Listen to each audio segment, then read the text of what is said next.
परतीच्या वाटेवर असलेला मान्सून पुन्हा एकदा राज्यातील जनतेला ओलचिंब करण्यासाठी सज्ज झाला आहे.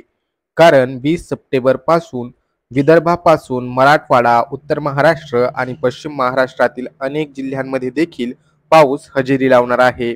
पाहुयात 18 सप्टेंबर रोजी राज्यातील हवामानाची स्थिती कशी राहील.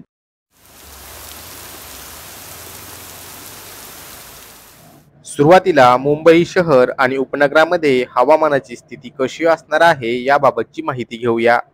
मुंबई शहर आणि उपनगरामध्ये आकाश अंशतः ढगाळ राहून हलका पाऊस पडण्याची शक्यता असून मेघगर्जनेसह पावसाचा इशारा देखील हवामान विभागाने दिलाय.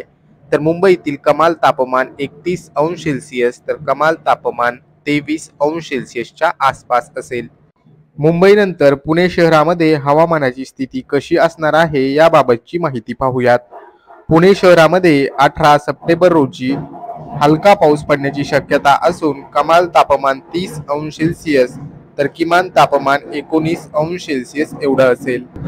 तर मराठवाड्यातील तुरळक जिल्ह्यांमध्ये विजांच्या कडकडाटासह सोसाट्याचा वारा आणि मध्यम स्वरूपाच्या पावसाचा इशारा हवामान विभागाने दिला आहे.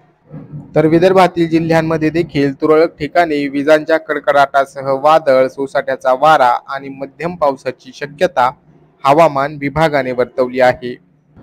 हवामान विभागाने प्रसिद्ध केलेल्या हवामान अंदाजामध्ये कोकण, मध्य महाराष्ट्र आणि मराठवाड्यामध्ये 18 सप्टेंबर रोजी अनेक जिल्ह्यांमध्ये तुरळक ठिकाणी हलक्या पावसाची शक्यता वर्तवण्यात आली आहे. तर 19 आणि 20 सप्टेंबर रोजी मात्र महाराष्ट्रातील अनेक जिल्ह्यांना येलो अलर्ट देखील देण्यात आला आहे.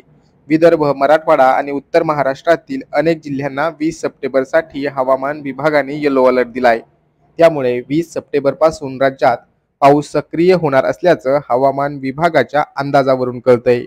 तुमच्या जिल्ह्यात किंवा गावात हवामानाची स्थिती कशी आहे याबाबतची माहिती आम्हाला कमेंट बॉक्समध्ये नक्की कळवा. हवामानाचे अपडेट्स दररोज जाणून घेण्यासाठी पाहत रहा लोकल 18 मराठी.